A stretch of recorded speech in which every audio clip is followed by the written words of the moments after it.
Tere! Mina olen töökeskkonnajuht Kelly ja näitan teile täna, kuidas raskusi tõsta nii, et see endale liiga ei teeks.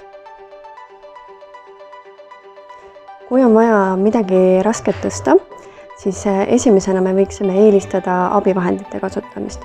Aga kui abivahendeid ei ole, kutsu appi kolleeg või klient. Ja kui neid ka juhuslikult ei ole appi kutsuda, siis on õigete töövõtetega võimalik raskust teisaldada ka ise edukalt. Selleks astu raskusele võimalikult lähedale, tõstame jalalihastega, kuna jalalihased on tugevamad ja suuremad. Loomulikult ei ole ka sellisel asendil midagi viga, kui raskus on jõukohane. Aga kui tegemist on raske asjaga, siis kasutame jalalihaseid.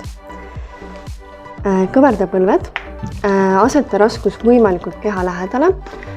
Antud kastil on olemas ka sangad, kus kinni haarata. Need on väga head. Haarame siit kinni ja tõstame raskuse võimalikult keha lähedale. Ja kui me peame selle kastiga ka liikuma, siis alati hoia raskemat poolt keha lähedal.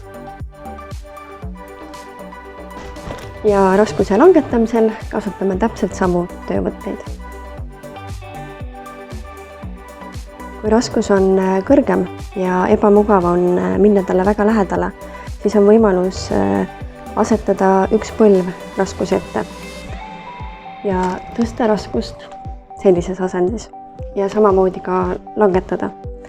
Seda on hea kasutada ka väikeste laste puhul, mitte haarata last sellises asendis, vaid minna tema lähedale ja tõsta ta sellises asendis.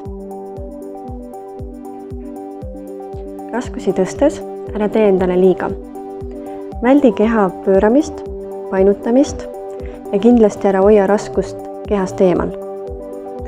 Ja kui raskusi on vaja tõsta ühest kohast teise, kindlasti jälgi, et tee oleks vaba, et ei oleks takistusi ja sa tead, kuhu raskus asetada. Turvalist tõstmist.